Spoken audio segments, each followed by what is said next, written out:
It starts with a knock. You open the door, and there's a guy standing there. Polo shirt, lanyard, clipboard, the holy trinity of the mid-level bureaucrat. He says, "Hi, I'm from the city. I'm here to inspect your home. It's on the schedule." And you ask, "Why? Is there a fire? Did someone complain?" He smiles, a thin little smile that says, "I have a pension and you have a problem." And he says, "No, it's mandatory. We need to check the bedrooms, the closets, the showers." Now, if a random guy off the street asks to see the inside of your bedroom closet, you'd call the cops. But because this guy has a laminated badge and a clipboard, you're supposed to step aside and let the government walk through your underwear drawer? They want to see the bedroom. They want to see the closet. They want to see the underwear drawer. This isn't a dystopian novel. This is Pottstown, Pennsylvania. This is Seattle. This is Boston. They call it a proactive rental inspection. That's a euphemism. That's a lie. What it actually is a warrantless search of your private castle because the city needs revenue and control. You won't get in my house without a search warrant. Oh yeah, I will. This is about the big club. You know, the one that you're not in, and why they want inside your house. And most importantly, I'm going to give you the script, the exact words to stop them at the threshold. You know, since the 2008 crash, when the banks stole the economy and sold it back to us, we've seen a massive shift. More rentals, more corporate landlords. And the cities saw a golden opportunity. They realized they couldn't just raise your taxes anymore without a riot, so they invented fees. And the best way to collect a fee is to find a violation. They are turning your bedroom into a profit center for the county. Historically, if your neighbor's house was a rat-infested hazard, you'd call the city. That's called reactive. That makes sense. That's normal. But that wasn't enough power for the paper pushers. So they started pushing proactive rental inspections. Proactive. This is corporate speak for we assume you're guilty, so we're going to search you every 2 years just in case. And they frame it as public health. They say it's about safety. They stood on the rubble of the Surfside condo collapse and said, "This is why we need to check Dottie Rivera's kitchen." And look at the numbers. Washington State, 40% of rentals are under this regime. Boston, 140,000 units on the list. Cedar Rapids, Portland, and follow the money. Pottstown charged a $150 annual fee per unit. Boston charges $25 per unit plus inspection fees. Multiply that by 140,000 units in one city, and you're talking about real money. Money that doesn't require a single complaint. It just requires the calendar to turn over. So let's be very clear about what these inspections are. We aren't talking about checking a smoke detector. In Pottstown, Pennsylvania, the inspection checklist was 130 items long.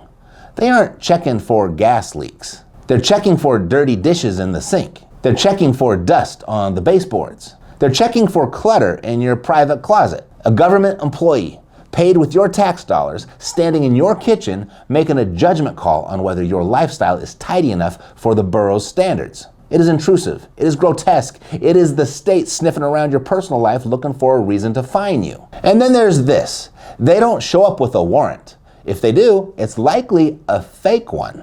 You see, they call it an administrative warrant. You know what that is?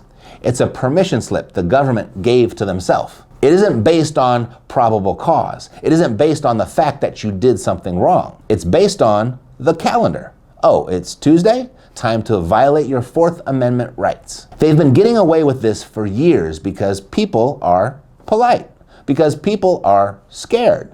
They're afraid the inspector will manufacture a violation. They're afraid of fines. They're afraid of eviction. And the city knows this. That's the whole system. Compliance through fear, not law. But the big club has a weakness. They rely on you being a sheep.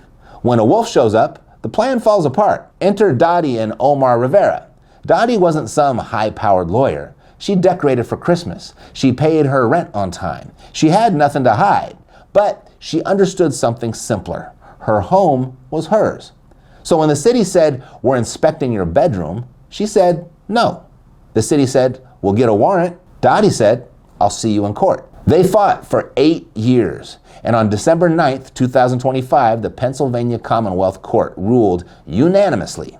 They said that Pottstown's little scheme of using administrative warrants without individual probable cause was unconstitutional. The court basically said you cannot strip search a home just because it's on a rental list. And this isn't just Pennsylvania.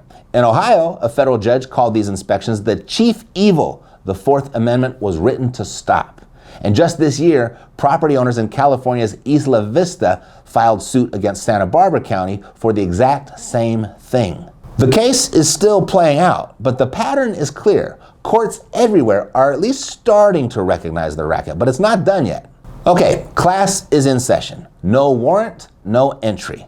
Now, this isn't just a slogan or some incantation. No, it's a legal boundary. And under Rivera v. Pottstown, it's a boundary they can no longer cross.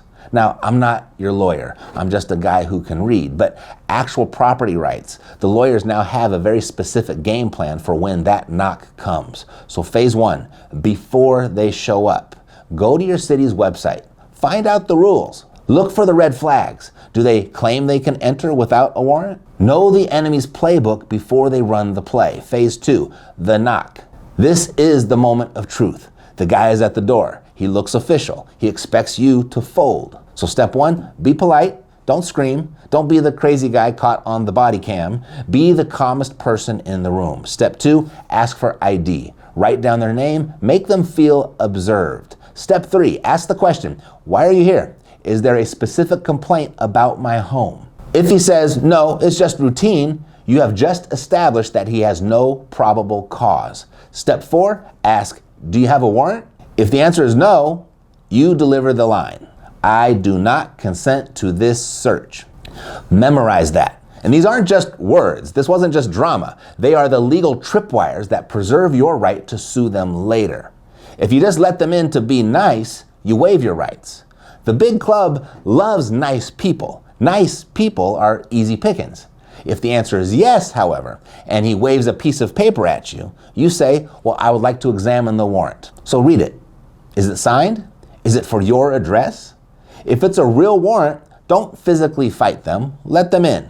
But you say this, I am only allowing entry under the threat of this warrant, but I still do not consent. Then follow them, film them, write down everything that they look at. They want you to believe that safety requires submission. They want you to believe that the only way to have safe housing is to let a bureaucrat inspect your bed sheets every 24 months. It's a lie. Dottie Rivera didn't buy the lie. She stood her ground. And because she did, millions of people in Pennsylvania are a little bit freer today. So when the knock comes, and it will come, don't be a soft target. Don't be easy money. When you make it hard, when you demand warrants and document everything, you become a problem. And the big club hates problems. They prefer sheep. They really prefer, actually, their typical target, the exposed homeowner. You see, you think your equity is safe because you follow the rules, but the people who run the big club have a very specific reason for keeping you in the dark about how they are actually positioning your assets. But some homeowners are getting wise and quietly using 9 different ways to protect their homes and their equity. And I break them all down for you in this video right here. You see, the city inspector may knock on your front door, but it's really your back and your side doors where the real villains lurk. So check out what these homeowners are doing to keep the predators at bay.